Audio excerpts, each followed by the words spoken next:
Let's kick off with the midweek matchup between New Amsterdam FC and Detroit City. Detroit City was all over New Amsterdam, and this was the beginning of it. Putting the early pressure on, there's the foul on Maxi Rodriguez in the box. That's a penalty, and that would lead, of course, to a penalty kick. There's Lawrence Gerard in goal, hoping to stop this one. He would not be successful, and it would be the first goal of the match, slotted home. That's a goal. Let the scoring commence. 10 minutes later, Detroit City pressuring the attack, and you can see it. Connor Rutz up the left-hand side. He's going to do the majority of the work here facing Gerard, and that's another goal.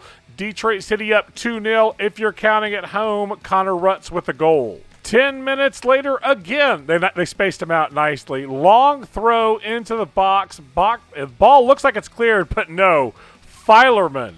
Woo! That's a bullet. That's a goal. Gerard ain't stopping that. Maybe no one's stopping that. Filerman with the third goal for Detroit City.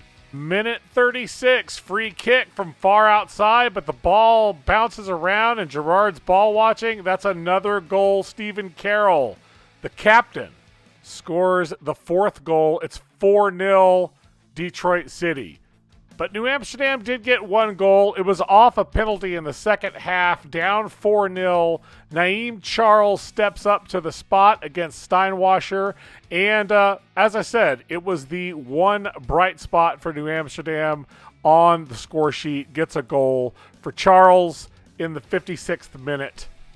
But the story of this match was the fact that Lawrence Gerard was in goal, the New Amsterdam owner playing keeper, and boots this ball directly back to Darwin Espinal, who slots it home for a goal. Rough night for Gerard, rough night for New Amsterdam. That would make the score 5-1. Gerard can't be happy about that, and certainly New Amsterdam fans aren't either.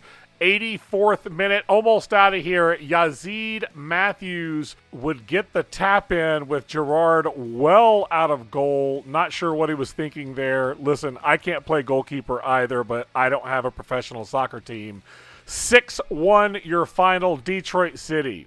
Off to San Diego, where OT4 was hosting Chicago House AC. It was a match played in the evening. Beautiful weather in San Diego. But the only club that showed up with the goals was Chicago House AC. This team has struggled all season to score goals, but not tonight. Second half, Chicago on the attack. Great cross into the box. Look at that flick by Wojciech. Woof. Woof. You ain't stopping that. That's a goal. Nice flick. Back heel into the net. 88th minute now. Musa Morris, a substitute at the 75th minute, would come in and make an impact. Look at this goal. Slots it to the keeper's right. That would be the second for Chicago House. The visiting side nailing down the win on the road at OT4, winning 2-0. Second win for Chicago House puts them into 9th place on the table. OT4 falls to 10th. Let's keep it in Southern California. Chattanooga Football Club visiting the Cal United Strikers. Chattanooga hunting for road points, while Cal United's hoping to hold on to their third place in the table. Scoring would all happen in the first half. If you know Cal United, you know the people to watch out for are Christian Tieryoung and Omar Nuno, and this is an interchange between the two of them. Nuno feeds it to Tieryoung, who takes a quick, looks like a pass, maybe it's a shot. Ball gets over to Nuno. Nuno slots it in. That's a goal. Cal United up 1-0. 8 minutes later, ball is in the Chattanooga attacking half, and that ball is all around the box here, really bouncing around. Cal United isn't clearing it, and that is dangerous work. And Brian Bement is there to slot it home. Brian Bement would score the equalizer, and the match would end that way, 1-1. Chattanooga has to feel good about this one, stealing a point on the road. Brian Bement responsible. Omar Nuno, of course, continues his scoring. Let's head to Keyworth, where the boys in Rouge were sporting black and gray for the weekend match against Maryland Bobcats. The kits were part of a charity auction to raise money for Merit Goodness, a local charity that provides scholarships for worthy children in the area. This was an amazing start to this match. Just a minute in, as the ball is bouncing around, play is getting established, look at what NGS lights up just to match with the kits their team is wearing. A beautiful plumes of gray smoke rising from the stands. You love to see it. Burn, baby, burn. While earlier in the week, Detroit City had all of the goals against New Amsterdam, Maryland Bobcats came in with a plan, and that plan was foul, foul, foul, keep the ball out of the net. Helps when you got a real keeper in net as well, I think. That might have benefited from them. And yeah, we did not see any goals in this match. Both clubs had moments of pressure, and certainly there were moments of hope for both sides, but neither were able to accomplish what they were looking for. And in the end, we ended the match at a 0-0 draw. You know, might not be what you love to see, but it is what you see. The visiting side, Maryland Bobcats, have to be proud of this one. Another draw for them, stealing points from Detroit City at home. Let's keep it in Michigan, people. There are other Michigan teams. Michigan Stars hosting New Amsterdam. New Amsterdam, of course, got crushed earlier this week. And a lot of us in the quote-unquote expert realm thought this match would be an easy one to predict. The answer, of course, is you're wrong. You're very wrong, and you don't know what you're talking about. Michigan Stars kicking off against New Amsterdam. Let's get it. New Amsterdam would strike first on this counter, putting pressure on the ball. New Amsterdam did this all match, and it was an impressive run for them. Look at McRuva. So far out. Don't know what's going on, but it was not pretty. The generally dependable McRuva way out. And Malongo takes full advantage, gets his 4th of the season. Doesn't come easier than that. 38th minute, New Amsterdam pressuring up the left-hand side. Ball crosses in, and the very dependable Amu Mensah, one of the stalwarts on that back line, giving up the own goal. New Amsterdam in the second half, up 2-0, looking to add to their total, pushing up into the box, and this is a penalty. We have got a penalty in the box, and, you know, penalty in the box? Yeah, give me the PK. That's right. PK stepped up. Arthur Bosa, surprising choice given the amount of firepower on this team, but Bosa puts it in. That's a goal. New Amsterdam up 3-0.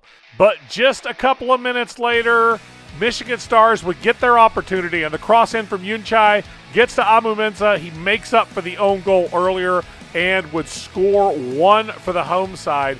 Down 3-1, this at the very last bit of the game. Ball would get past McGruva, and there is Shavon John Brown to add to his own total. 4th of the season for him. He goes to the corner to celebrate, because why not? You're a star. You may be scoring on the Stars, but you're a star. 4-1 New Amsterdam, 4th win of the season, and beat the Stars at home. Final match for NISA Now this week. This is one of the craziest matches you will see. LA Force hosting Stumptown. This is going to result in a red card. The first red card. That's right. I said the first red card. Straight red to Odenbeck. This in the 20th minute. He's not thrilled about it. Neither is the rest of his team, and I think they would let this get to them a bit more later in the match. So Stumptown at the 20th minute already down 1 player. Just a minute later, the free kick coming from that red card. Ball goes into the box. Ball looks like it's about to be clear, but instead an LA Force player is taken down in the box. It's a penalty. Yes, a penalty. So we've had a red card and a penalty all in about 2 minutes. Not a good time. Kevin Gonzalez not happy about it for Stumptown. He's doing what he does best, which is, well, goalkeep first, but also talk some smack, and he is giving the ref what he thinks of it. Now, he's on his line here, but then comes back off his line, and the ref turns around and is a little unhappy to see Gonzalez there. And we've got a yellow. Again, in 3 minutes, that's red card, penalty call, yellow card. LA Force now will get the penalty, and let's see if they can score on Gonzalez. Villalba would step to the spot for the home side. looking to put them up now 23 minutes into this match. He's going up against Kevin Gonzalez. Kevin Gonzalez is a veteran in this league, playing well and has really shined in his new spot for Stumptown. KG guesses correct, but isn't able to keep the ball out. 1-0. Now, this seemingly innocuous play would be the second red card.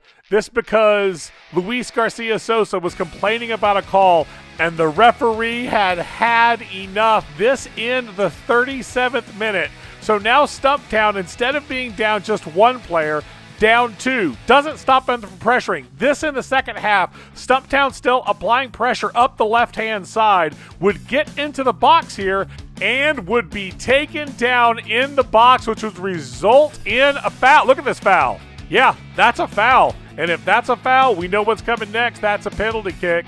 Travis Ward would take this against Cabrera, and nice shot, but saved by the keeper. Stumptown so far unlucky. Literally a minute later, the ball goes forward, and who else but the speedy, blazingly quick Ivanovsky would come into the box, be ready for that, and look at that shot. There is no stopping that. KG gives up another goal in this match. Hard to blame for that one because Ivanovsky, that was a burner. Set piece, 73rd minute. Look at this beautiful shot. Deshaun Nemhard would score this from the spot. Absolutely beautiful. Look at this sucker. Cabrera doesn't even move. Watches it just like the rest of us did. Watches it go into the corner. Stumptown down 2 men. Score a goal. They're now down 2-1. 81st minute. Look at this play from Yuki Shibata. We know he loves the long shot. Wow. Wow. You know, to quote Owen Wilson, wow. 2-2.